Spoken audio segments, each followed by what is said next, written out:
friends. It's Monday for me. What day is it for you? Is it Tuesday, Wednesday, Saturday? Greatest day ever? Whatever day it is, thank you for taking a few minutes to hang out with me. We're getting back into Theodore Ted Kaczynski, a.k.a. the Uni-bomber. This guy, I'll tell you what, this guy was ahead of his time. He may have been out of his mind, but he was definitely ahead of his time. And to me, it's interesting to think about people who think about things differently. I think it also backs up the statement that man's best thinking is done outdoors. This is a guy that moved out into a shack way out in the middle of nowhere. I think he was out in Montana. Had a small little cabin where he would just read and kind of live life the natural way and be away from technology. The reason he was so far away from technology is his belief that technology was going to enslave the world. We left off talking about feelings of inferiority. This is from the book Technological Slavery, and the first part of the book is called Industrial Society and Its Future. We are moving on to the next reading, which is going to be Over Socialization. Again, these what I am reading is, they're clearly not my ideas. However, I think these ideas are important enough for people to consider them, and that's why I'm going over them with you, my friends. What do you guys think about this? Is it just pure craziness, or can you find some nuggets of truth in the words of Ted Kaczynski? Let us begin. Psychologists use the term socialization to designate the process by which children are trained to think and act as society demands. A person is said to be well socialized if he believes in and obeys the moral code of his society and fits in well as a functioning part of that society. It may seem senseless to say that many leftists are over-socialized, since the leftist is perceived as a rebel. Nevertheless, the position can be defended. Many leftists are not such rebels as they seem. Let me just stop there for just one quick second. For those of you that have kids, I want you to think about this term over-socialization. I want you to think about what you watched and what you listened to when you were a kid. I'm in my 40s. When I was a kid, there was G.I. Joe was the big cartoon. And what did G.I. Joe do for men? Well, G.I. Joe taught young men that you should be in the military, and that you should, knowing is half the battle. You should try and understand what's going on, because now you know, and knowing's half the battle. For girls, there were Barbies, and Barbie was a lot like the housewives today. And G.I. Joe of yesterday is a lot like the first-person shooter games of today. So if you think about our media, and you think about socialization, and you think about the music and the programs that were programming the people our age, you can see a path. And if you can see that path, you can kind of predict the future. Remember the movies we saw, like Top Gun, and all the movies about the military where America was the good guy and we were going in and saving people, and those are all propaganda that's aimed at young, impressionable people to socialize them in a way in which is beneficial for the state. The reason I'm yammering on about this is I've noticed some interesting, I think that they're kind of scary. If that's true, if the programs that are being shown to kids now are any idea of the future, then I think you can see a future beginning that is going to make us do some horrible things. My daughter was watching this program from Disney, and it's all about the children of villains in Disney movies.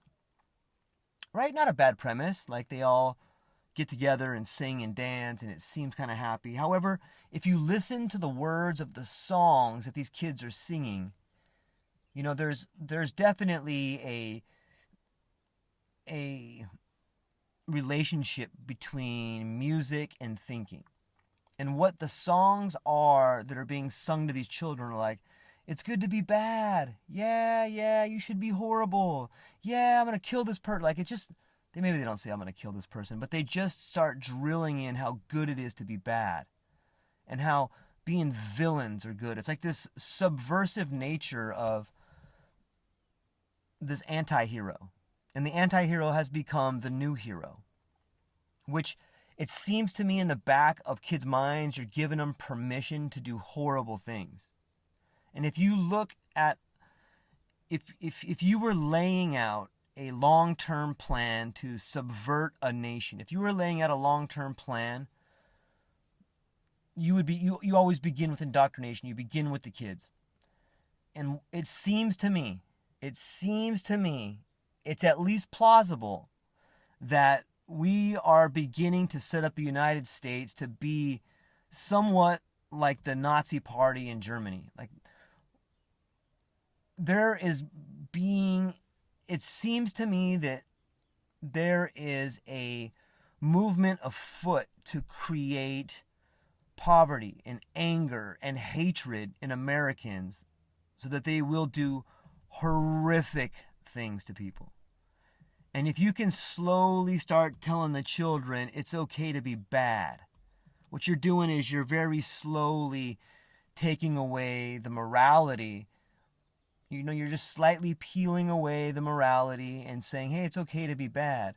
Meanwhile, while kids today grow up, they're going to see their grandparents, their parents have nothing, have things stripped away from them, a possible breakdown in the economy, possible to have pensions being taken away, all under the guise of COVID. And once you have done that, once you've demoralized a generation of people, and you have given permission to the children of those people to be bad, you have put in place a mindset that will allow brutality to blossom. And unlike Nazi Germany, I think it was Kissinger who said, you know, poor Germany, they're too big for Europe, but too small to rule the world. Right? They had the technical know-how, they had the drive, but they just didn't have the population to do it. America does. And as divided as we are now, you know, it was less than 20 years ago when everyone was waving flags after 2011. Remember when the towers got hit and you couldn't buy a flag in a store? People were walking around high-fiving each other, waving the flags, talking about how much they love America. Imagine what will happen if indeed there is some sort of attack where, be it a bio attack or, you know, a made-up bio attack, or, you know, if it is in fact some sort of limited nuclear strike and then it's blamed on Iran or blamed on China. Like, you will see America unite in a way, and God forbid it's aimed at a race of people, because there'll be no stopping America. You will see what the Germans did to the Jews look like kindergarten. Like, I think that there's that level of hate just being fostered into the young people of today. Right? When people have nothing left to lose, they lose it. And it's clear to me that the economy and the stock market are being propped up. And as soon as that rug is pulled from there and everything crashes, like, I think that it's possible that you could see atrocities on a level that no one has ever seen before. So I just wanted to throw that in there since he was talking about socialization and how it starts with the kids. Okay, back to the book here. The moral code of our society is so demanding that no one can think, feel, and act in a completely moral way. For example, we are not supposed to hate anyone, yet almost everyone hates somebody at some time or other, whether he admits it to himself or not. Some people are so highly socialized that the attempt to think, feel, and act morally imposes a severe burden on them. In order to avoid feelings of guilt, they continually have to deceive themselves about their own motives and find moral explanations for feelings and actions that in reality have a non-moral origin. We use the term over-socialized to describe such people. Over-socialization can lead to low self-esteem, a sense of powerlessness, defeatism, guilt, etc. One of the most important means by which our society socializes children is by making them feel ashamed of behavior or speech that is contrary to society's expectations. If this is overdone, or if a particular child is especially susceptible to such feelings, he ends by feeling ashamed of himself.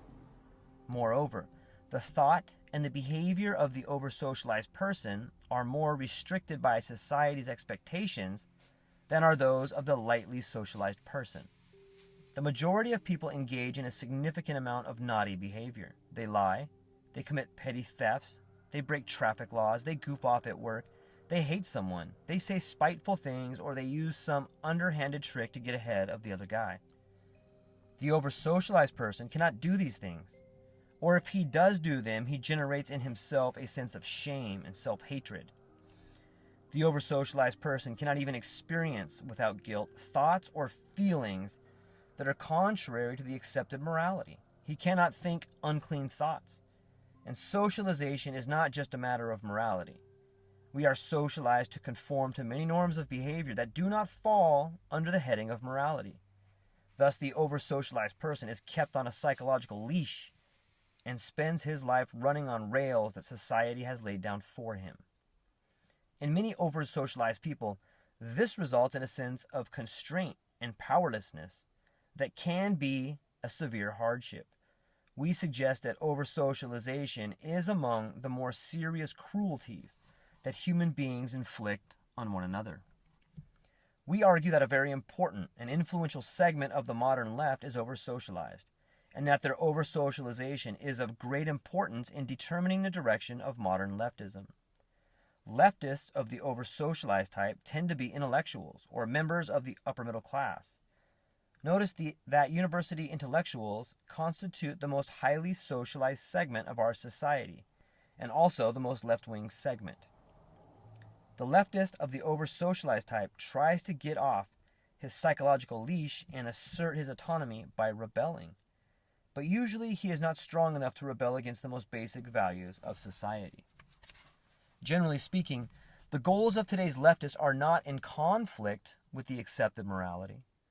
On the contrary, the left takes an accepted moral principle, adopts it as its own, and then accuses mainstream society of violating that principle. Examples: racial equality, equality of the sexes, helping poor people, peace as opposed to war, nonviolence generally, freedom of expression, kindness to animals. More fundamentally, the duty of the individual to serve society and the duty of society to take care of the individual. All these have been deeply rooted values of our society, or at least of its middle and upper classes, for a long time. These values are explicitly or implicitly expressed or presupposed in most of the material presented to us by the mainstream communications media and the educational system. Leftists, especially those of the over-socialized type, usually do not rebel against these principles, but justify their hostility to society by claiming, with some degree of truth, that society is not living up to these principles. Here is an illustration of the way in which the over-socialized leftist shows his real attachment to the conventional attitudes of our society while pretending to be in rebellion against it. Many leftists push for affirmative action, for moving black people into high prestige jobs, for improved education in black schools and more money for such schools. The way of life of the black underclass they regard as a social disgrace. They want to integrate the black man into the system, make him a business executive, a lawyer, a scientist, just like upper middle class white people. The leftists will reply that the last thing they want is to make the black man into a copy of the white man. Instead, they want to preserve African American culture. But in what does this preservation of African American culture consist? It can hardly consist in anything more than eating black style food, listening to black style music, wearing black style clothing, and going to a black style church or mosque. In other words, it can express itself only in a superficial matter. In all essential respects, most leftists of the over-socialized type want to make the black man conform to white middle class ideals. They want to make him study technical subjects, become an executive or a scientist, spend his life climbing the status ladder to prove that black people are as good as white. They want to make black fathers responsible. They want black gangs to become nonviolent. But these are exactly the values of the industrial technological system. The system couldn't care less what kind of music a man listens to, what kind of clothes he wears, or what religion he believes in, as long as he studies in school, holds a respectable job, climbs the status ladder, is a responsible parent, is nonviolent, and so forth. In effect, however, much he may deny it, the over-socialized leftist wants to integrate the black man into the system and make him adopt its values. We certainly do not claim that leftists, even of the over-socialized type, never rebel against the fundamental values of our society. Clearly, they sometimes do. Some over-socialized leftists have gone so far as to rebel against one of modern society's most important principles by engaging in physical violence. By their own account, violence is for them a form of liberation. In other words, by committing violence, they break through the psychological restraints that have been trained into them. Because they are over-socialized, these restraints have been more confining for them than for others. Hence their need to break free of them. But they usually justify their rebellion in terms of mainstream values. If they engage in violence, they claim to be fighting against racism or the like. We realize that many objections could be raised to the foregoing thumbnail sketch of leftist psychology. The real situation is complex, and anything like a complete description of it would take several volumes, even if the necessary data were available. We claim only to have indicated very roughly the two most important tendencies in the psychology of modern leftism. The problems of the leftist are indicative of the problems of our society as a whole. Low self-esteem, depressive tendencies, and defeatism are not restricted to the left, though they are especially noticeable in the left. They are widespread in our society, and today's society tries to socialize us to a greater extent than any previous society. We are even told by experts how to eat, how to exercise, how to make love, how to raise our kids, and so forth. The power process. Human beings have a need, probably based in biology, for something that we will call the power process. This is closely related to the need for power, which is widely recognized. But it is not quite the same thing. The power process has four elements. The three most clear-cut of these we call goal, effort, and attainment of goal. Everyone needs to have goals whose attainment requires effort and needs to succeed in attaining at least some of his goals. The fourth element is more difficult to define and may not be necessary for everyone. We call it autonomy, and we'll discuss it later. Consider the hypothetical case of a man who can have anything he wants just by wishing for it. Such a man has power, but he will develop serious psychological problems. At first, he will have a lot of fun, but by and by, he will become acutely bored and demoralized. Eventually, he may become clinically depressed. History shows that leisured aristocracies tend to become decadent. This is not true of fighting aristocracies that have to struggle to maintain their power, but leisured, secure aristocracies that have no need to exert themselves usually become bored, hedonistic, and demoralized. even though they have power. This shows that power is not enough. One must have goals toward which to exercise one's power. Everyone has goals, if nothing else, to obtain the physical necessities of life, food, water, and whatever clothing and shelter are made necessary by the climate. But the leisured aristocrat obtains these things without effort, hence his boredom and demoralization. Non-attainment of important goals results in death if the goals are physical necessities, and in frustration if non-attainment of the goals is compatible with survival. Consistent failure to attain goals throughout life results in defeatism, low self-esteem, or depression.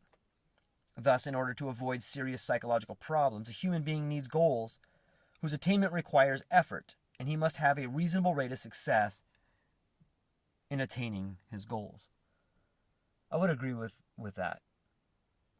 You know, there's the old adage of short sleeves to short sleeves, or is it shirt sleeves to shirt sleeves? In 3 generations. So you have a wealthy family, then they have kids. That kid's a little bit coddled, grows up maybe not getting to the peak level of what he could be. And then his kid is usually really spoiled and then blows all the money, right? So you go from shirt sleeves to shirt sleeves. It's interesting to think about too. When I think about depression, I heard another good quote that said, depression is being trapped in the past and anxiety is being trapped in the future. Good thing to think about if you ever find yourself in one of those two states. But not every leisured, the next part of the reading gets into surrogate activities. And again, we were talking about attaining goals and decadence. Surrogate activities. But not every leisured aristocrat becomes bored with and demoralized. For example, the Emperor Hirohito, instead of sinking into decadent hedonism, devoted himself to marine biology, a field in which he became distinguished. When people do not have to exert themselves to satisfy their physical needs, they often set up artificial goals for themselves. In many cases, they then pursue these goals with the same energy and emotional involvement that they otherwise would have put into search for physical necessities. Thus, the aristocrats of the Roman Empire had their literary pretensions. Many European aristocrats a few centuries ago invested tremendous time and energy in hunting, though they certainly did not need the meat. Other aristocracies have competed for status through elaborate displays of wealth, and a few aristocrats, like Hirohito, have turned to science.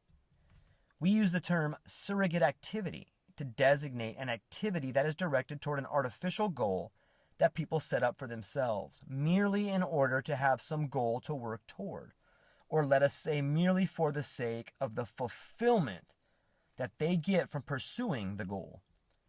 Here is a rule of thumb for the identification of surrogate activities. Given a person who devotes much time and energy to the pursuit of goal X, ask yourself this. If he had to devote most of his time and energy to satisfying his biological needs, and if that effort required him to use his physical and mental faculties in a varied and interesting way, would he feel seriously deprived because he did not attain goal X? If the answer is no, then the person's pursuit of goal X is a surrogate activity. Hirohito's studies in marine biology clearly constitute a surrogate activity, since it is pretty certain that if Hirohito had time to spend his time working at interesting non-scientific tasks in order to obtain the necessities of life, he would not have felt deprived because he didn't know all about the anatomy and life cycles of marine animals. On the other hand, the pursuit of sex and love, for example, is not a surrogate activity. Because most people, even if their existence were otherwise satisfactory, would feel deprived if they passed their lives without ever having a relationship with a member of the opposite sex. But pursuit of an excessive amount of sex, more than one really needs, can be a surrogate activity. Think Charlie Sheen. #winning.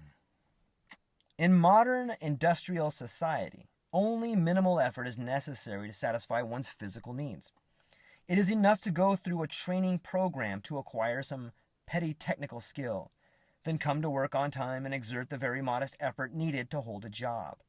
The only requirements are a moderate amount of intelligence, and most of all, simple obedience. If one has those, society takes care of one from cradle to grave. Yes, there is an underclass that cannot take the physical necessities for granted, but we are speaking here of mainstream society. Thus, it is not surprising that modern society is full of surrogate activities.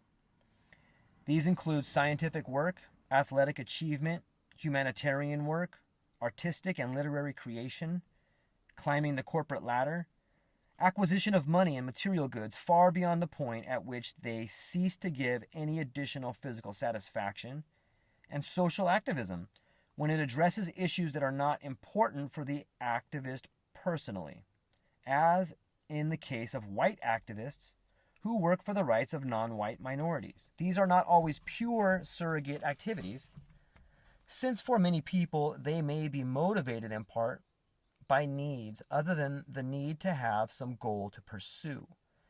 Scientific work may be motivated in part by a drive for prestige, artistic creation, by a need to express feelings, militant social activism by hostility. But for most people who pursue them, these activities are in large part surrogate activities. For example, the majority of scientists will probably agree the fulfillment they get from their work is more important than the money and prestige they earn. For many, if not most people, surrogate activities are less satisfying than the pursuit of real goals. That is, goals that people would want to attain even if their need for the power process were already fulfilled. One indication of this is the fact that in many or most cases, people who are deeply involved in surrogate activities are never satisfied, never at rest. Thus, the money maker constantly strives for more and more wealth. The scientist no sooner solves one problem than he moves on to the next. The long-distance runner drives himself to run always further and faster. Many people who pursue surrogate activities will say that they get far more fulfillment from these activities than they do from the mundane business of satisfying their biological needs. But that is because in our society, the effort required to satisfy the biological needs has been reduced to triviality. More importantly, in our society, people do not satisfy their biological needs autonomously, but by functioning as parts of an immense social machine. In contrast, people generally have a great deal of autonomy in pursuing their surrogate activities. Autonomy as a part of the power process may not be necessary for every individual, but most people need a greater or lesser degree of autonomy in working towards their goals. What do you think? Do you need that autonomy? Do you have that autonomy in your life? Do you prefer to work alone or do you work in groups?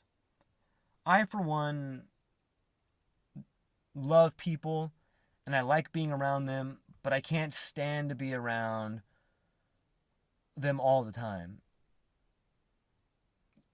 I think I'm a really social person, but I really, really enjoy my time alone. And in fact, if I can't be alone for a little while every day, I go crazy. It just seems to me that when you're around people or when you're in the work environment, then your mind is not your own in a way.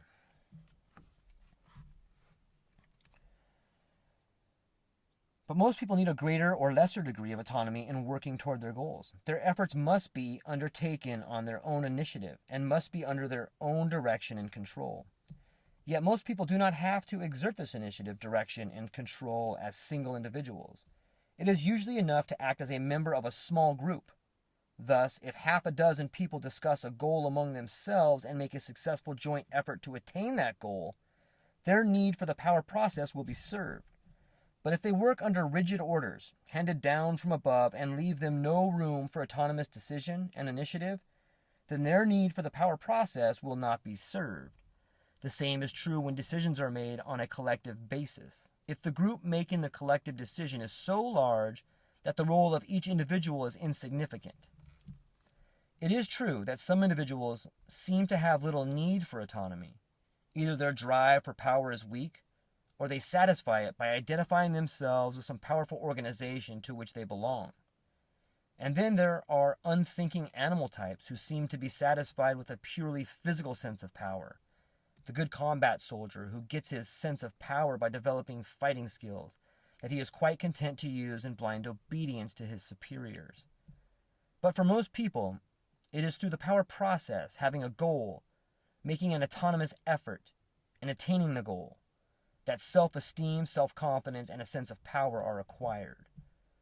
When one does not have adequate opportunity to go through the power process, the consequences are, depending on the individual and on the way the power process is directed, the consequences are boredom, demoralization, low self-esteem, inferiority, defeatism, depression, anxiety, guilt, frustration, hostility, spouse or child abuse, insatiable hedonism, abnormal sexual behavior, sleep disorders, eating disorders, etc. Pretty fascinating, right? It really speaks to the heart of, I think that what he's talking about is clearly visible in today's society. We have more people on the planet than we've ever had, and one of the biggest problems plaguing our planet is loneliness. Right? We have traded the word religion for the word productivity. We have adhered to the theory of people being interchangeable parts. And it's not true. It's like that system is breaking down. It's not working. And, how many suicides are happening, especially with COVID? How much starvation is there? How much destruction of the family unit has there been? Depression and anxiety, boredom. I think that's what a lot of the lockdowns are shining upon. I think that the lockdowns have caused us to shine a light upon the problems of society, and those problems are indeed boredom, demoralization, self-esteem, inferiority, defeatism, and depression and anxiety. And it's because people can't fulfill their goals, because people don't have the autonomy, or they're afraid to take a chance, or they're told not to do it. They're told, think about this one. Growing up, all day long, what do we tell our boys? Don't be violent. Don't get in a fight. Turn the other cheek. Walk away. Like, we're raising a generation of giant pussies. And why is that? Like, it's a program. We're programming our young men to never use violence, and violence is the only way to overthrow the power structure. You see how that works? From a very early age, we're training people not to use the very techniques that can change the future for them and their families. Don't be violent. Violence is the only way to solve real problems. Now, I'm not calling for violence, but I'm telling you, if you're honest with yourself, look at what we do with regime change. Why does our military go into other countries to secure resources for business? Why do they have to use violence? Because that's the only way to steal people's resources. It's the only way to overthrow governments, is if not actual violence, then the threat of violence. And another thing to think about is, that's why, this idea of violence is an idea that is deeply rooted in the American, not just the American, it's deeply rooted in the human psyche. That's why when you look at corporations or businesses or the quote-unquote workplace, when a man, if you are let's say you're a owner or you're a manager and you have a male employee and you get into a fight, or you could just be two employees. Either way, two men in the workplace, when they get into an argument, there's an underlying threat of violence. I don't care what anybody says. There is a potential chance for these two men to start wailing on each other, maybe even kill each other. The threat may be small, but it's there. Additionally, when you're at work and a man and a woman have a conversation, there's an underlying possibility of sex there. Maybe it's not really, it may not seem possible, but on a biological level, a straight man and a straight woman, they could have sex. I'm not saying that they're attracted to each other, but I'm just saying it's a different relationship. There's an underlying potential for attractiveness.